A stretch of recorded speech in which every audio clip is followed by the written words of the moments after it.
faça os seus comentários, né, sobre mais uma razão aqui, que é a antepenúltima.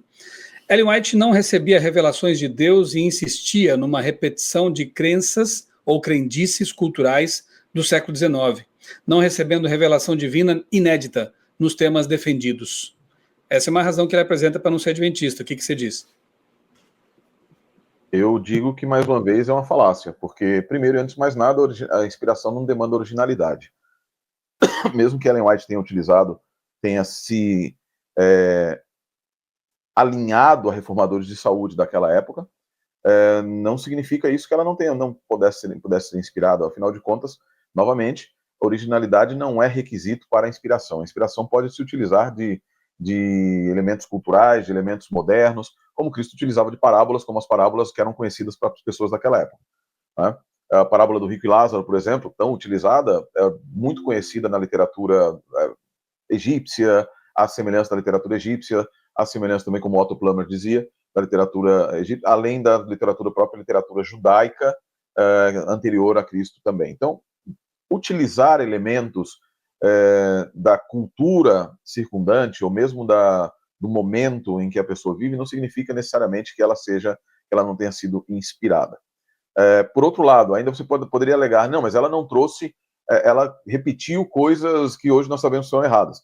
Veja, existe um problema sério com essa ideia também. A ideia de que Deus é obrigado a ficar corrigindo, ao invés de nos dar a nossa inteligência, que nós possamos reeducar e reaprender e rever conceitos, de que Deus tem que ficar corrigindo por cima. Se não corrige, então aquela pessoa que disse que recebeu a mensagem de Deus não recebeu. Vamos dar uma olhadinha num problema sério com isso.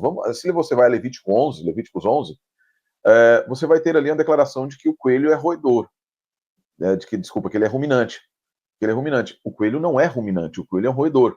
E por que ele é ruminante? Ele aparece ali como ruminante? Porque o movimento fenomenológico da boca dele aparenta ser ruminante. Então, a linguagem que Deus utiliza é uma linguagem baseada no contexto no qual a mensagem está sendo dada. Então, a linguagem que Deus deu na Bíblia não é uma linguagem cientificista do século XX, do século XXI, não é uma linguagem historiográfica baseada na historiografia do século XVIII, XIX, XX, XXI. A linguagem que Deus se utiliza é sempre a linguagem do tempo no qual as pessoas estão vivendo e o mensageiro está vivendo também. Imagine se Deus estivesse falando, até a gente teve várias conversas sobre isso com o pastor Adriano também, a respeito das visões. Como é que as visões se apresentariam no modelo moderno? Como é que a visão do trono de Deus em Ezequiel 1 seria no modelo moderno?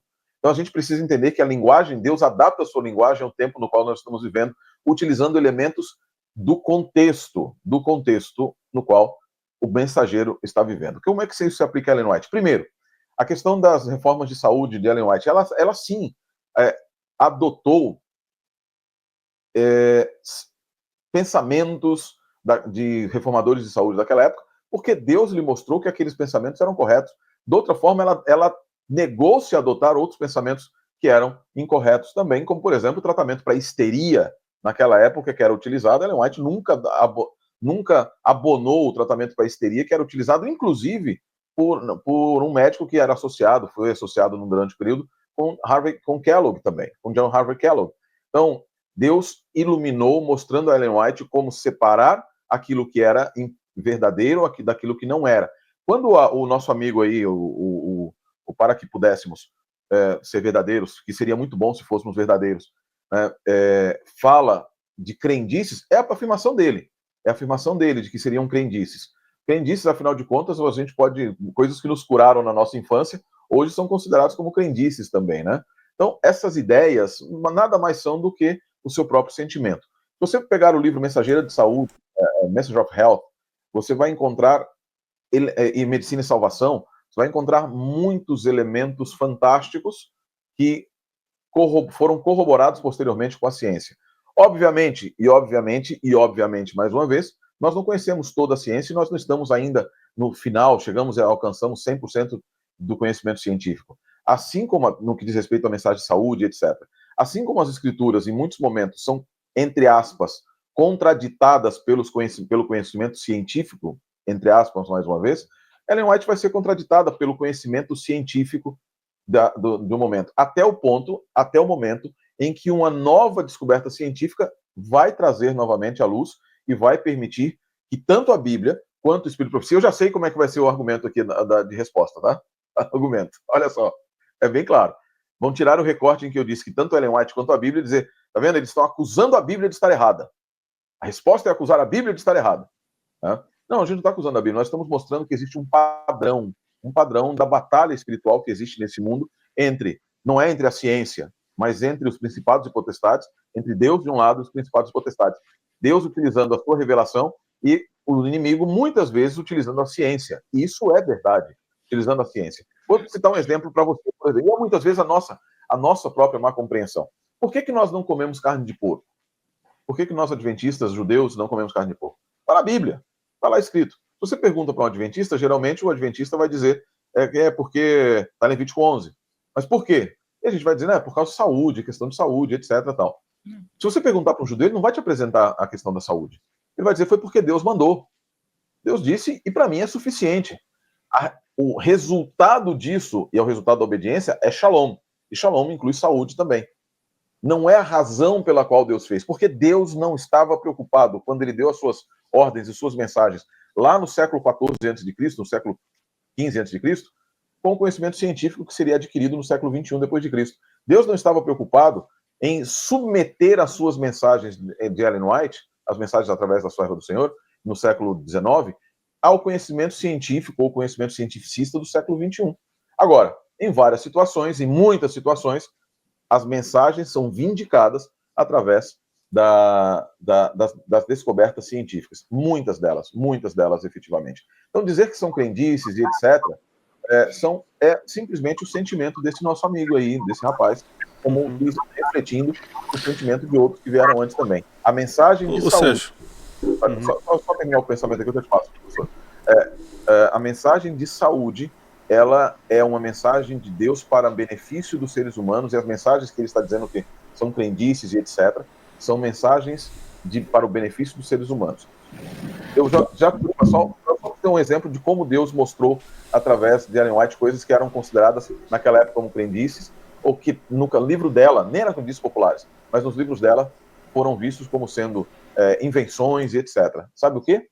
Informações que ela deu a respeito de eventos que aconteceram nas escrituras e não estavam disponíveis, a não ser em aramaico, até 1930.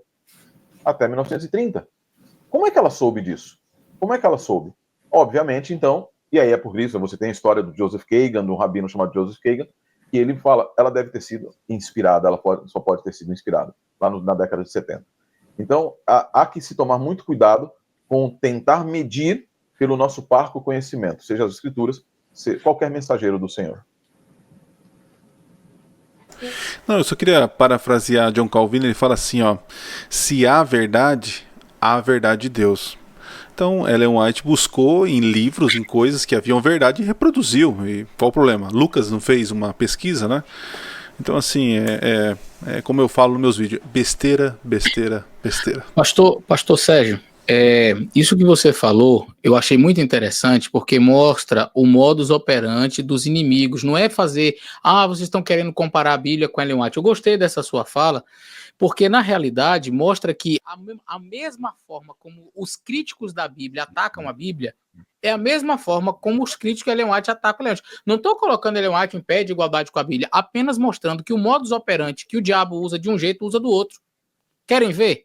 O pastor Sérgio citou o do coelho. Mas se você abre aqui a Bíblia em Levítico capítulo 11, e o versículo 13 diz assim, das aves estas abominareis. Aí vem uma lista de aves. Verso 19, a cegonha, e a segunda, e a polpa, e o morcego. Qualquer criança, não vou dizer assim um cientista não, qualquer criança sabe que o morcego é um mamífero, não é uma ave. Mas na época, voa, é ave.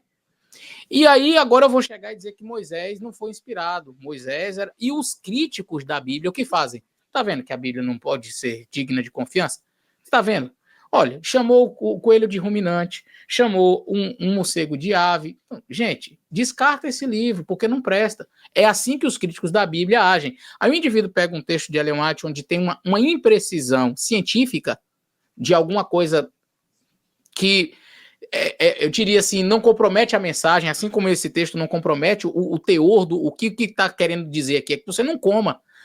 Aí ele, tá vendo, Ellen White? Então, assim, não é botando Ellen White em pé de igualdade com a Bíblia, mas mostrando a igualdade entre os críticos.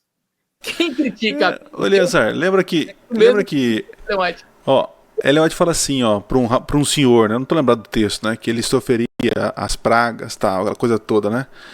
Aí Jesus fala, tá vendo? Meu rapaz morreu, tu morreu, cadê as pragas? Não caiu, Jesus não voltou. Aí a pessoa, tá vendo? Não é profeta. Olha o que ela falou, que absurdo. Ué, mas Paulo fala assim, quando Jesus voltar, ele fala assim, nós os vivos. Eu falei, então, o mesmo argumento contra Ellen White, eles não usam contra a Bíblia. Percebe a incoerência? Como eles querem exigir perfeição de um profeta e não exigem tão perfeição em Paulo. Veja. Condicionais, né? As profecias condicionais. Isso. Quando Paulo fala isso, era o desejo dele, né? De estar vivo. É o desejo. Tinha. Uhum.